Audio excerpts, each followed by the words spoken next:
Athletor Podcast number 9. Thank you so much, Jimmy Branham, for joining us today. Man, look here. I have a ton of questions. I am becoming like, so I just to give you a little background on me, I'm like a wrestling technique nerd that is now starting to kind of spoke out into like other facets of the sport a lot deeper. And nutrition has been something that I've really tried to focus on with not just my athletes, but with myself over the last, let's call it year or so. But if you could, before we even get started, can you give the people listening a little bit of your background in nutrition? 100%. Yeah. So, I come from an athlete as well. So I was a baseball player. Obviously in college, I played baseball. And I learned a lot in school, don't get me wrong, in college and everything like that. But most of the knowledge I've learned from was mentors, from people I actually worked with. So after college, after I got injured, definitely hit kind of like a depression state of my life, I would say, because obviously, baseball was not relevant no more. So definitely had to take a step back and kind of realize what's going on. But it made me dive a lot deeper into nutrition to wonder why it happened. So, actually after college, after baseball, I went into a restaurant lifestyle with my parents and learned the technique of being a chef. So at the same time, I was still going to school, still interested in nutrition, still interested in kinesiology. So that still was my passion, but I had to kind of dig deep in and create a career out of my life as well. So through the process, I had a restaurant up in Poway, which is kind of funny because you have Poway wrestling, right? So up in Poway, I had a restaurant for about 5 years. But through that time, that's where a lot of the guys from, say the Chargers, the Padres, all those guys, that's where all they lived, So I got to work with a lot of those guys. So while I was going to school, I was digging deep into nutrition and wondering why, what was the catalyst of me getting injured. So that's what literally made me dove deep into nutrition, into athletic nutrition specifically, not just nutrition, but more so recovery and optimal performance. So long story short, I got to work with LT, I got to work with Drew Brees, some of these Chargers, some of these guys that are big names. And for me, I was still a student, I was still learning, but at the same time, these were guys that putting their trust into me to work with them. So again, it ranges from people that I worked with, from people that obviously I had teachers, mentors in that state, but most of the time I had to dig deep myself. There was answers that I couldn't get from people that I've met. So that's where I kind of dove deep into bodybuilding, dove deep into obviously sports nutrition, dove deep into all the way down to pre-diabetic, high blood pressure, looking from all aspects on different variabilities that people would have, because not everybody's an athlete, right? So there's definitely different approaches we would have to take in order to optimize each individual. So again, I kind of dove deep into all different aspects. It wasn't literally one spot that I kind of learned all of this information. It was a cumulative of, now it's been like 15 years. I've definitely dabbled into holistic doctors, to dietitians, to nutritionists. Everybody has a different perspective because they've all worked with different type of clientele. So I like to be a student of the game and learn and continue to learn from each aspect. And I would say the game of nutrition has changed so much throughout the years that what we thought worked before does not work today. And, there's different approaches we have to take. But the basis of, sports nutrition is cutting down on inflammation, faster recovery. If you look at that as your catalyst, then, as an athlete, especially as a college athlete, we're playing every day. The demand on the body is very high. So not just obviously with school, but with obviously physical aspect as well. So when I was going, like I said, when I was going to college, I was 7 o'clock in the morning going to school, 11 o'clock, 12 o'clock at night, coming home, 3-page essay due the next morning. And I was supposed to recover in time. It's a recipe for disaster. And now that I look back on it, now I know why. Now I understand why, and again, it's more than just food. It's sleep, it's supplementation, it's timing, it's knowing what our body needs. There's things that, you think that wouldn't cause inflammation that does cause inflammation on certain individuals, especially after my injury, right? So after my injury, I was taking Motrin, I was taking Vicodin, and I was taking all these pain medications, prescribed from the doctor, but not knowing what was going on with my microbiome. And again, this is where we could dive deeper in nutrition. It's like, what's going on with your gut health, right? Because again, that's different aspects. So somebody could have really great gut health and absorb nutrients, and this other person could be, just turned 21, 22, drinking alcohol, and, they're in college popping medications trying to recover faster. And that's not the recipe. So it's one of those things we have to take care of the gut health first, recovery properly through proper sleep, through proper nutrition, knowing what our body needs. But again, it's a big variability. Right. There's so many facets in it. 100%. It's not like a one piece fits all. Right. All right. So then let's kind of dig in a little bit then. What do you think is the number, like, so you mentioned that like the nutritional world is kind of changing, and things that we used to think were very good, we now know are bad, or vice versa. What do you think, if you had to put your finger on one thing in the last 10 years that maybe 10 years ago in 2013, people were like, yeah, you should absolutely be eating this. Now we're like, we shouldn't have been telling people that. What's like the number one thing? Fats are bad. That's a big one. That's the number one thing that kind of cuts down on inflammation, and gluten tolerance, ketogenic type of diets. It's just like a fad. There's a lot of fads that come out to like really speed up the fat loss experience. And again, it doesn't really revert to an athlete's nutrition as far as wear and tear in the body. So, I mean, I would say like, just don't specify any one thing as bad, as far as like fats go or carbs go and things of that nature. And now it's vegan and vegetarian, and then we're now seeing the outcome of that, because this is something that's very kind of new, especially for athletes too. There's nothing wrong with it. It's one of those things, and the athletes, they're looking to better their health, but at the same time, they're not knowing what they're cutting out of their nutrition. Mm-hmm. So again, that's where supplementation comes in, but not knowing what you're cutting out, it takes a havoc on the body, and again, we don't know the outcome of it until like 1 or 2 years later, right? If we're cutting out fats, if we're cutting out proteins, if we're cutting out certain ingredients that our body needs, it's not a long-term result. My approach honestly is going towards a more balanced regimen, and then cutting out the things that the individual obviously has a reaction to. And that could be just right now, today. In 2 years, their gut health might be completely better. So again, it has to do with like gut health properties, gut leak, inflammation in the gut, how their body's reacting to nutrition and everything like that.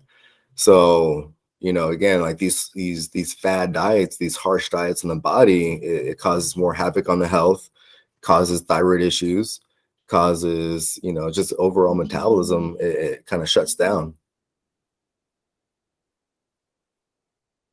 How do you go about understanding a baseline of what's going to work for somebody or not work for somebody? Right. So, obviously there's different approaches when it comes to that, but I think the number one approach is knowing the body composition, obviously knowing how much muscle mass compared to fat mass, and then knowing, what, the demand of the body is. So making sure it's in sync with their workout regimen. So one thing I like to really approach is carb cycling. So carb cycling is where we'll have your off day, we'll have your low to moderate day, and we'll have your high intensity day. And I really speak to a lot more athletes in this perspective as well, because, obviously athletes are going to have more demanding days compared to off days. Not your regular Joe is going to have a workout day and non-workout day. So obviously I'm looking at an athlete's perspective. Those 3 days really come in hand to really dial in on optimizing each individual day. So you can't compare your off day to a leg day. You can't compare your off day to a arm and chest day, right? Or a two a day, right? We're over here, wrestling twice a day. How many calories we're burning, it has to match up with either a deficit, a maintenance, or a surplus that we're trying to put this individual in to make sure they're gaining weight, losing weight properly. Right. We don't want to lose muscle. We want them to gain muscle or maintain muscle while they're, trying to drop fat. So it's knowing those specific numbers for that individual is step one. You could get a DEXA scan. You could get a hydrostatic dunk test, the end body test. There's a bunch of different ways to kind of do it. And again, we can't really pinpoint exactly how many calories each individual is burning through each session, because some days are going to be a good workout. Some days are going to be a worse workout. But we could definitely kind of narrow it down as long as the recovery is consistent. So if the recovery is consistent, they could go in and pull 100% in the next day. But if the recovery is not consistent as far as the sleep, the amount of growth hormone they're releasing, the REM sleep they're getting, how they're metabolizing the food, the next day they're going to be still sore. They're still not going to be recovered from the next day. So that workout is not going to be consistent. So we could kind of narrow that down and optimum that performance. Then we could have a better idea how much calories they should be intaking, and then specifically profile protein, carbs, and fats. Because again, that's going to be variabilities on how their body's reacting to either proteins, carbs, or fats. So again, there's carb tolerance, right? Some people work better off of carbs rather than fats, and vice versa. Some people work better off of fats than higher carb and type of regimen. But again, just knowing the 3, components and what they do for their body is step one. So obviously protein is the only thing that builds muscle. It's not carbs, it's not fats. Those are your energy sources. So we tailor that to be in sync with their workout regimen. Now we're having a little bit more of a better outcome and better body composition going towards this specific goal. And specifically looking at like athletes, in the perspective of like wrestling or UFC or some of these guys that are, high demand on the body. You're burning a lot of calories doing these workouts, and sometimes 2 a days, right? So taking an account of how many calories they're burning, it's not bodybuilding, it's not weightlifting, it's something like that type of sort, but it's still wear and tear on the body, and they're still burning calories. So knowing, when to bring those carbs in and when to bring them down is key, I think, in clutch when looking at an athlete's perspective.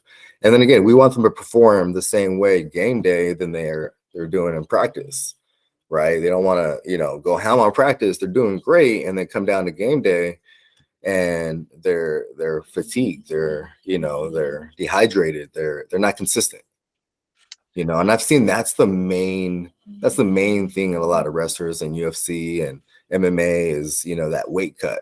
They do it last minute, and my thing is you got to stay ready. You don't want to wait till last minute and then all of a sudden I have to drop 10, 20 pounds and expect to kind of perform the same way. It's just not going to happen. You're doing, too much to the body. You mentioned gut health. Mm-hmm.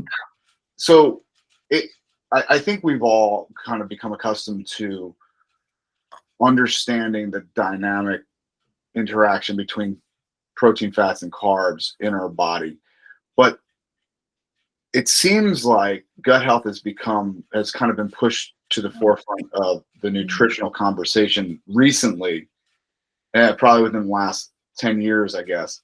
But how do you, I wouldn't know how to go about finding what I'm allergic to or I have adverse reactions to.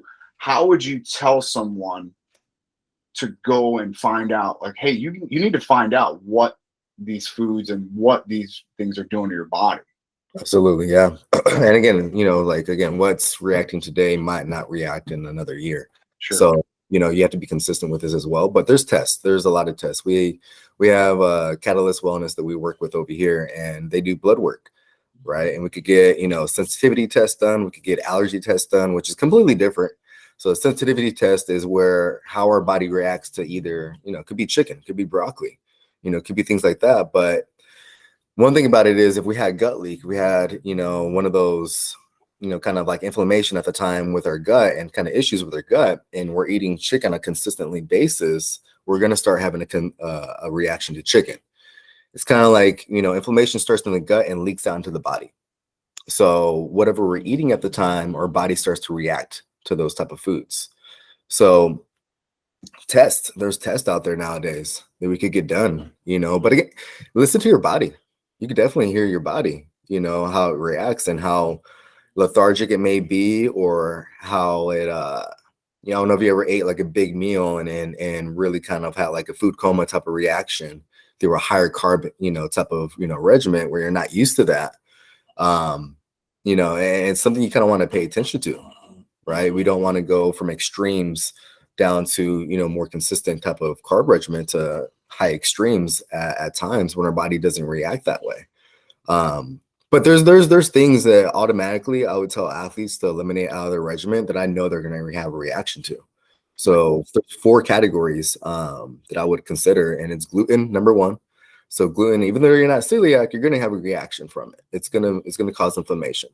So for an athlete, they're already causing so much inflammation from working out that throwing in gluten in their regimen is just going to cause more inflammation. I'd much rather be proactive about it and do anti-inflammatory type of properties when it comes down to carbs, and throw in more sweet potatoes, yams, carrots. Some of those type of things are going to have beta carotene in it.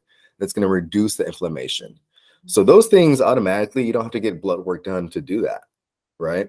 You can always make that transition and know that you're being proactive about it and cutting that inflammation down faster, which is, if you're cutting that inflammation down faster, you're going to get into the gym faster next day. And you're going to continue to go and get better every day. Number 2 thing I would consider kind of cutting out is going to be dairy. Reduce dairy as much as possible as well. It suppresses your immune system, causes inflammation. Same thing. So if you ever notice more mucus buildup whenever we're drinking like, whole milk or anything like that, it's a sign, right? So it's something we kind of want to consider cutting out as well. Soy and corn, like GMO products. Obviously things that our body is foreign to. More whole foods.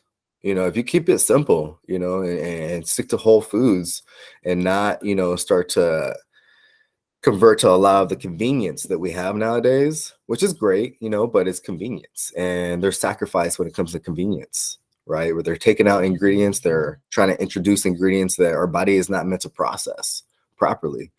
So for every athlete I work with, it's more so cutting out those ingredients and start introducing more whole foods into their regimen. And again, it's tough when somebody has never like suffered an injury. They're not going to take it as serious until they get injured. But, until you see the other side of things of how you could really optimize your performance before you even get injured, injury is on the back end. But if you do these things, ahead of time, from a high school perspective, and start that type of diet regimen, imagine what this guy is going to be in college, and future, career life is just their health is going to be intact. But the gut health is, you can be proactive on supplements as well. Say for instance, we are eating these type of things and we do still want to digest, certain products. There's ways around it. There's digestive enzymes. It's going to help your body break down, products like steak, if our body's not used to breaking down, the enzymes of steak. So there's things like that. There's my number 1 supplement that I really recommend for gut health and absorption is going to be L-glutamine. L-glutamine is priority on my list. And the way we take it is, every 3 hours or every 8 hours. So morning, midday, and nighttime. So every 8 hours, you would want to take that. And what it does, think of L-glutamine like a barrier around your gut, and it starts the repairing process. So again, it's being proactive about that concept, and it helps absorb more nutrients, and specifically protein, right? So protein is one of those things our body can only absorb so much in one setting. So if somebody's, the regimen is saying I have to take 200 grams of protein, and they're eating twice a day, consuming 100 grams, chances are they're not absorbing 100 grams, 100 grams. They're probably absorbing half of that, per setting. So again, our body can't really store that. It's not like carbs. We're going to store it as glycogen. It's not fats. But, protein is one of those things we have to kind of delegate it throughout the day and eat the proper amount that our body is able to absorb. We can't really force feed ourselves and expect our body to absorb it. The nutrients are only good. The diet plan is only good if you absorb it correctly. So all these kind of play a role in that diet regimen. So again, for athletes, it's even more difficult because they have to intake more calories, right? So we have to know when our body's more susceptible to really absorb those calories. So obviously in the morning time is a great point because we're fasted for almost 8 hours. Another time is going to be post-workout. Post-workout, in my opinion, is your most important meal, right? Your body is ready to absorb. And again, it's the type of nutrients too. So going back to carb cycling, there's definitely a higher carb intake on the days we're training compared to the days we're not training. But again, we want to impact our body to make sure that we're absorbing as much as possible in one setting and when necessary. So post-workout, our body's depleted. Our bodies go ahead and using up all the glycogen, which is, stored carbs. So once it's done doing that, it's time to replenish. Right. So it's the type of carbs, right? There's different types of carbs. There's different glycemic index. So you have your veggies, you have your complex carbs, you have your sugars. And a lot of people are like, I can eat apples all day and I'll be fine. It's not the case. We have to kind of balance out that insulin hormone, and think about like a diabetic. So if you think about a diabetic, and how they kind of manage their insulin hormone, you take in consideration an athlete's perspective and how their bodies, their insulin hormones dropping through these workouts. You really want to take advantage of that because there's a time and place for sugars. There's a time and place for complex carbs. There's a time and place for long-term type of energy compared to short-term. I need this as soon as possible. So throughout the day, on your off days where we're not training, we want our body to go ahead and use our fat reserves. I can't just give you a bunch of carbs and expect your body to use your fat reserves. Your body is meant to use those carbs. That's the number one thing your body is going to utilize. So if I eat some oatmeal in the morning, my body's going to use that for energy. It's going to shut down the mechanism telling my body's going to use the fat reserves and it's going to use the oatmeal, right? Now we might use the oatmeal and then touch into the fat reserves. But again, it's your off day. So the insulin hormone is going to be kind of stabilized. It's not like a workout day where we're going to drop down dramatically. So our off day, it's being more of recovery mode and getting those micronutrients that we're going to get from veggies and those high quality veggies and staying in that low insulin hormone. And the reason I say this, think of like a baseline. Below that baseline, we're in a release mode. Right. That's why ketogenic is so like a fab and all these type of diets are like fab where it's a low carb diet. Granted, we're going to be in a more of a release mode, but too low ketogenic type of diet, if we're going 2 months without no carbs, we're falling into a catabolic effect where our body's going to start using our muscle for energy because especially we're breaking it up. So what we want to avoid is that specifically. So the days we're training, we have sustainable energy throughout the day through complex carbs, sweet potatoes, oatmeal, all these great complex carbs, but they're going to have a nice little steady insulin, 2 to 3 hours, drop down, right? So that's good for workouts. It's good for everyday use. But post-workout, our insulin hormones down here, now we need to get some sugars in, right? So my concept for post-workout is like a needle and a thread concept. You need a fast-acting protein. So a protein shake is definitely recommended rather than food. Because food, you're going to take 2 to 3 hours to get where it needs to go. Protein shake, it's broken down to the simplest form, and there's different types of protein. So if you want to get down to the nitty gritty of it, I would say an isolated protein is your best form for post workout. But if you could use a whey protein, you use a concentrate protein. But protein shake post workout, and then line that up with a thread, which is going to be your fast acting carb. And I usually go with a Gatorade. Gatorade has electrolytes, potassium, everything the athlete needs, plus the sugar. So the sugar is the type of sugar it is. It's not just any type of sugar. It's broken down to dextrose, which is going to bypass your liver, bypass your kidney, and go straight into the muscle mass. It's made for an athlete. So it's honestly, it's the same thing. If you ever had like sweet tarts, it's the same sugar. So the type of sugar it is going to bypass those things compared to fruit. or Powerade or some of these other, they're sugars, but they're fructose. You're going to store more in your liver. So, and as an athlete, I want all those sugars to be stored into the muscles that we're actually, utilizing and maximizing on that growth, maximizing that recovery. So post-workout, the needle thread concept, no fats post-workout. Fat's going to slow down the absorption, which is great during the day, but post-workout, I want as soon as possible.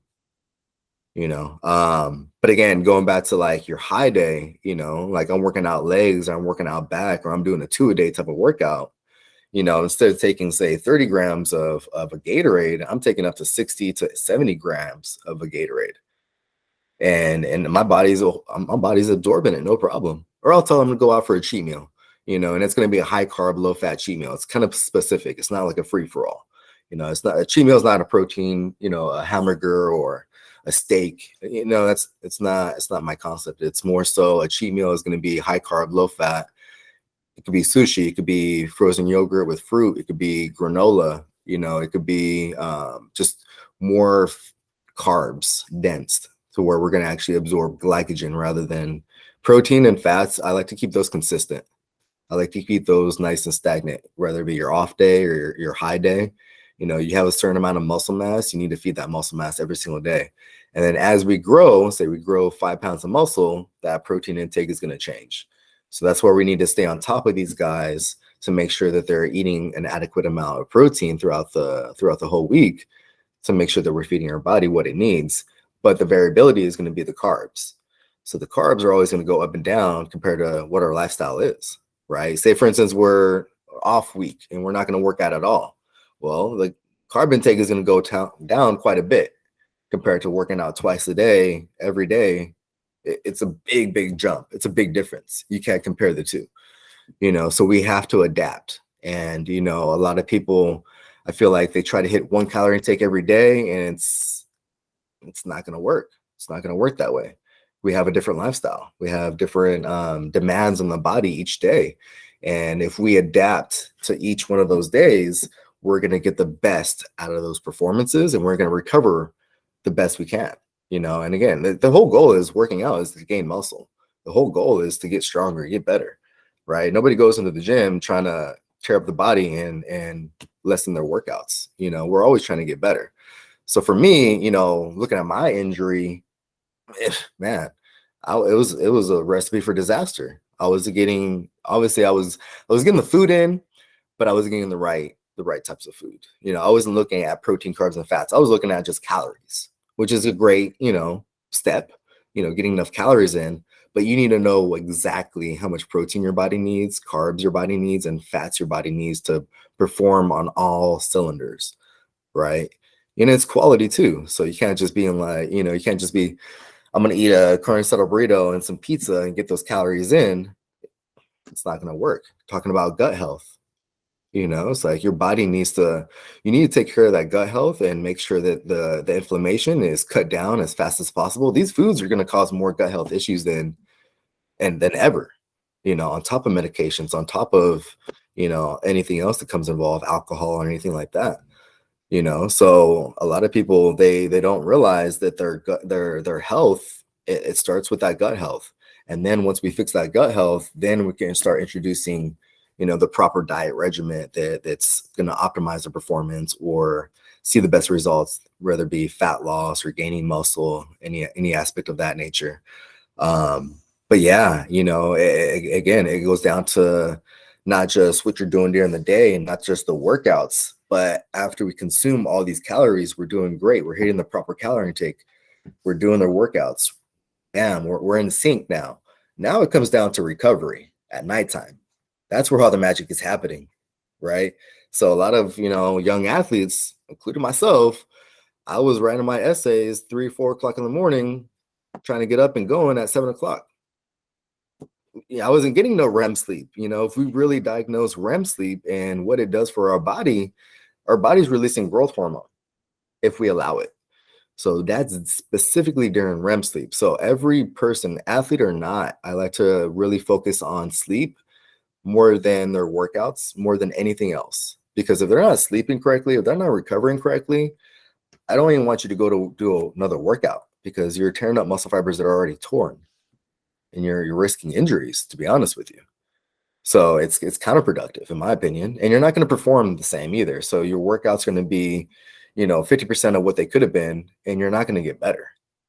I'd much rather you be 100% every single time you step in the gym or step in, on the mat and see the best performance every single time and recover the same way. So at nighttime, if you really want to look at that and metabolize, how you metabolize food, that's where the magic's happening. So all the work we did during the day, we look at nighttime and look at the quality of sleep. So I don't look at length of sleep necessarily, I look at quality of sleep. So within 1 hour, our body should be falling into the REM sleep. So that REM sleep is so specific is because our body's releasing growth hormone during that REM sleep, which most people, they may be getting 30 minutes to an hour. The optimum we should be getting is 2 hours of REM sleep a night. If we're getting 2 hours of REM sleep a night and the diet regimen is good, the workout regimen is good, water intake is good, you're fully recovered every single night. Okay, so is there food that they can eat? Let's talk about athletes specifically first. But is there a food, is there a supplement that they can take that can increase their REM sleep for recovery? Absolutely. Yeah. So, couple things. So stop your diet within 1 or 2 hours before you go to bed. So you don't want to metabolize food as you're over here trying to fall on REM sleep. You want to get your body out of gas pedal mode. So cut your diet within 1 or 2 hours, cut out blue light, anything that's going to be stimulating the body within 1 or 2 hours. So no phone, no TV, nothing of that crap. Definitely no emails and stuff like that, for answering emails. But supplemental wise, I like to intake a ZMA about 30 minutes before you go to bed. So what that stands for is zinc, magnesium, and B6 complex. So it's a natural supplement, it's vitamins, minerals, but the proper dosage, it has a synergistic effect to help our body release melatonin naturally. So that's the key component is melatonin. Our body releases it naturally if we allow it. I don't want you taking melatonin. I don't want you taking sleep aids. I want the natural production to produce. So the ZMA is going to start releasing that melatonin. So within 1 hour after we fall asleep, we should be falling that REM sleep. The melatonin is going to kick in and we should stay in that REM sleep longer. So again, the goal is to get around 2 hours of REM sleep. If we're taking the ZMA before we go to bed, the chances are we're going to capitalize on that REM sleep every single night. So for an athlete, it's demanded. I don't even, saying yes, you can, yes, maybe you can skip it. No, you have to take this every single night before you go to bed to optimize your performance. And again, this is where supplements play a big role, right? You're not going to get this necessarily from your diet. It's equivalent to eating like 7-8 cups of broccoli before you go to bed. Nobody's going to be doing that, but you're getting the same nutrition from that. So again, we want to kind of see what we're getting from our food, and what we can't get from our food, we're going to supplement. That's how I look at supplements, right? If I could definitely get what we get, from Whole Foods, all good and dandy. But the majority of athletes specifically, we can't. Creatine, can't. We're going to cook it off. We're not going to get the amount that we need. And the type of creatine, right? There's different types of creatines. But yeah, at nighttime, ZMA is clutch. That's my go-to, every single night. And I feel the difference on my performance the next day, how my body holds my weight, water retention. But if you really dive deep into it, what it does for our body, it resets the hormones. So our stress is pounding on our body every day. Mental stress, physically stressed. That stress hormone or cortisol levels, which we could actually get measured, getting blood work done, we could measure our cortisol levels, is directly related to our estrogen hormone. So if this is climbing, that's climbing up with it, causing that imbalance in hormones. So we want to optimize our hormones. We want to optimize our free testosterone. We want to maximize every single day and stabilize our estrogen hormone. We need that estrogen hormone to grow. So men and women. So we want to stabilize it. We don't want it climbing up, causing that imbalance, every single day. And you'll notice, during your workouts, you're going to feel fatigued, water retention, the symptoms are there, right? Compared to optimized hormones. So looking at hormones, on an athletics perspective, absolutely, REM sleep has a huge role in this. Because if you're not getting that REM sleep, you're not pressing that reset switch. So that stress is just climbing, and that's a recipe for disaster as well. So again, your body's more susceptible to injuries, fatigue, and again, going back to game day, you're not going to perform the same way. There's no way. So you have to practice this during practice. You have to practice it during day in and day out, and not try to get ready during game day and like, oh, I'm going to get my ultimate sleep. No, that has to be in your regimen from day one. Not just the nutrition aspect of things, but the recovery side of things. Am I doing everything I can do to recover properly and optimize my hormones to make sure that I'm the best version of myself? And it's free testosterone, right? We all have a testosterone level, or total testosterone, but a lot of us are not getting vitamin D. We're not getting, the proper amount of magnesium, a proper amount of, some of these micronutrients that we get from our foods to maximize on that level every single day. So if we're at 800, but we're only utilizing, say, 200, we could do a lot better. So that's just like, I feel like that's diving a lot deeper into, like I said, nutrition and what it can do for you. But if you can't get the basics done, like, it's going to be overwhelming, but you're going to feel the symptoms.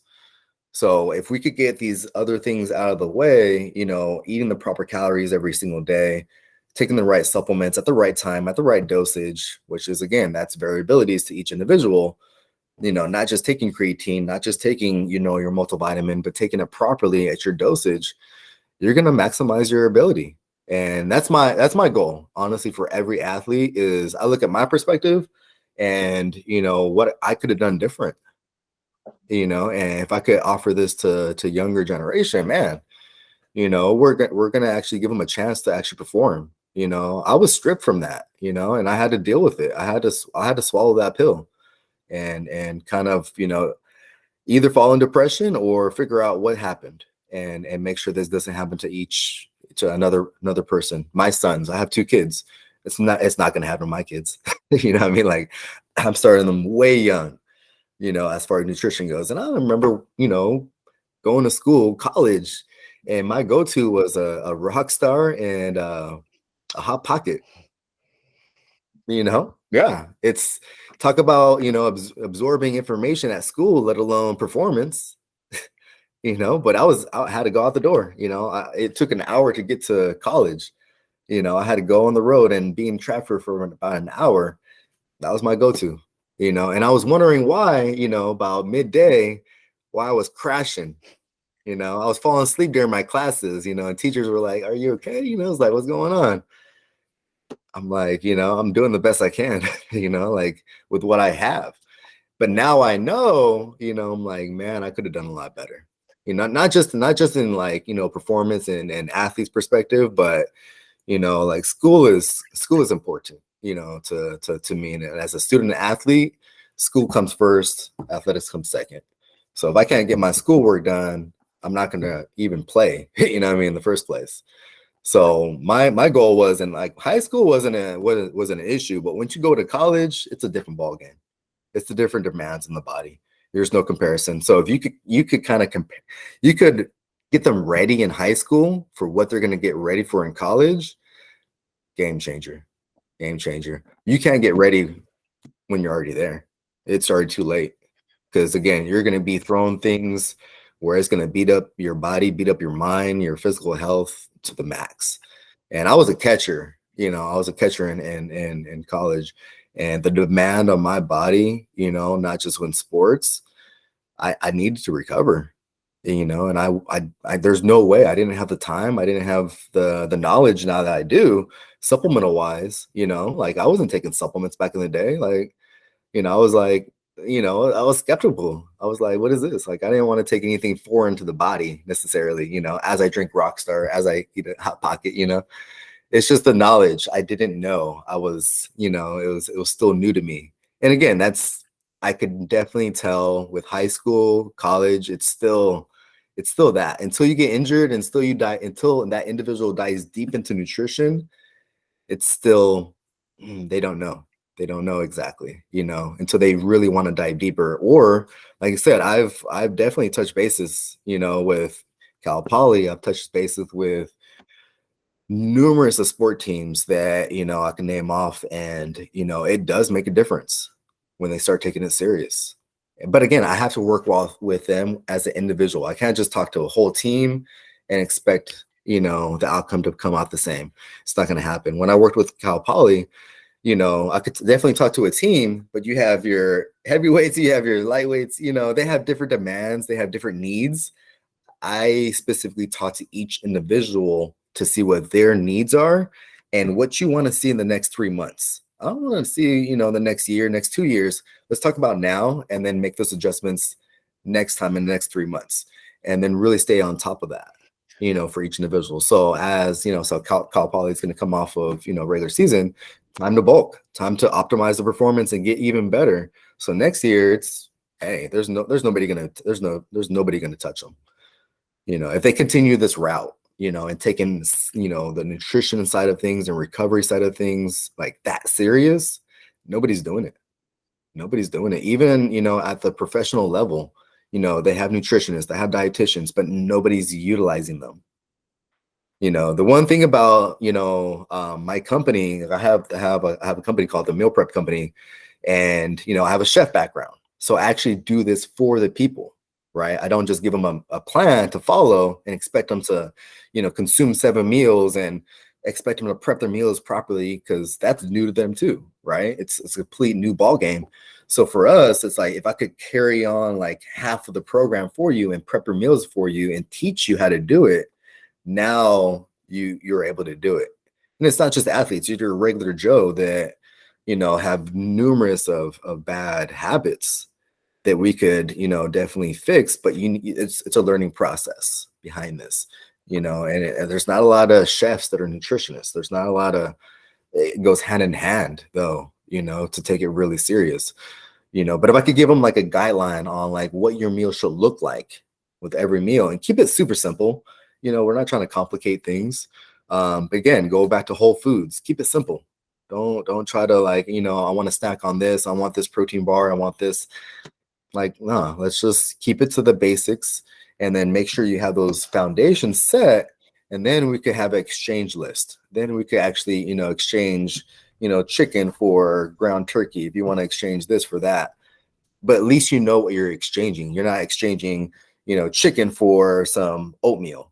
It's like, no, like you need to know the difference between protein, carbs, and fats and what that looks like when we're looking at food, But yeah, there's a lot of components to go into it. And then, each individual, we could dive deeper and deeper into the mix.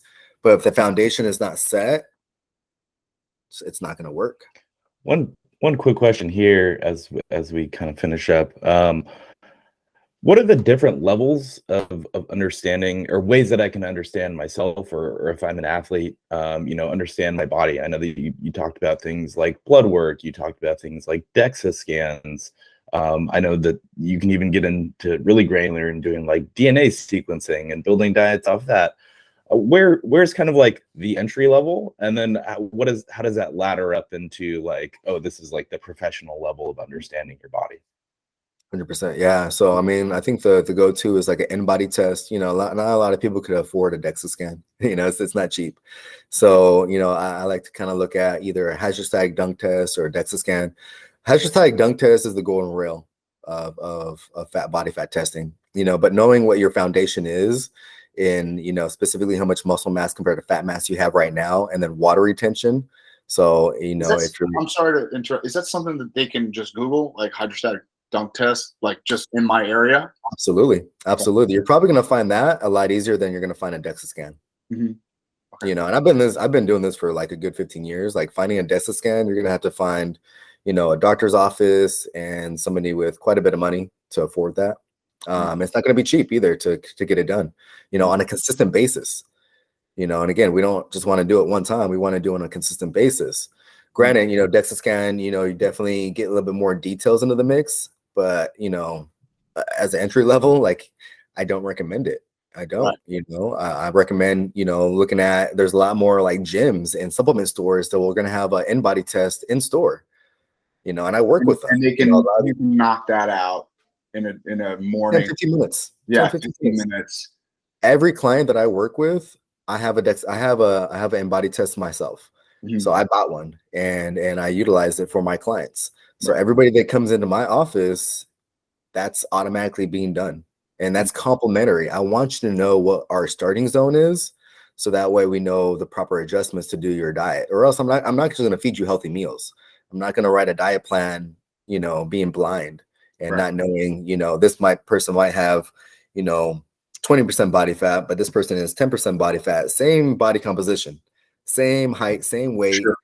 But, this person over here is burning a lot more calories than this person is. Sure. And it's, and it makes sense, right? Like you kind of have to understand the prognosis before you start fixing it. That makes sense. That's step one. I think that's step one. And that's the simplest one, is getting that in-body test. It's a reality check, like if you were on a ketogenic diet, well, let's see the results. Let's see if you lost 20, 30 pounds, how much muscle did you really lose? Mm-hmm. How much fat did you really lose? And all of these things, water loss, right? All these things play a big role.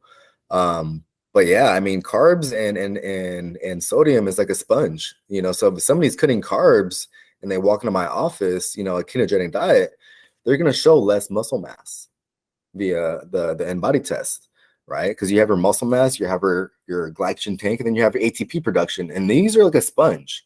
So if you're cutting down on carbs and you come to my office, you're going to show less muscle mass, and it's going to miscue the results, right? And that goes for a DEXA scan, that goes for a Hashimoto's dunk test, and a dunk test is difficult. It's not easy for anybody to do that. I don't know if you ever done it before, but you have to breathe out all your air and then get dunked under the water. And it's the buoyancy. Not a lot of people could do that. It's not easy. It's not a 10, 15 minute test where you could jump on a scale, jump off. It's a process behind that. Nowadays, they have, scales you could buy that gives you a good idea. At least you have a good idea where you're at, that you can connect it to your app, and, you have an idea where you're at. But, don't think you have to go to get a dunk test or get a DEXA scan to start step one. Get an in-body test. You'll find a good result from that. And again, you'll find your basal metabolic rate, and then you'll know deficit, maintenance, or surplus. It's the information is right there in front of you. Like, I'm not doing anything new to that. But, when I do it, I get a lot more in depth. I could definitely diagnose that a little bit better. All right, Jimmy, thank you so much for coming on. I learned a ton. I got a ton of notes here, and I got work to do, that's for sure. So again, thank you very much for coming on, and we'll catch up with you again real soon, brother. 100%. Pleasure. I'm definitely honored to be on here, man. Thanks, Jimmy.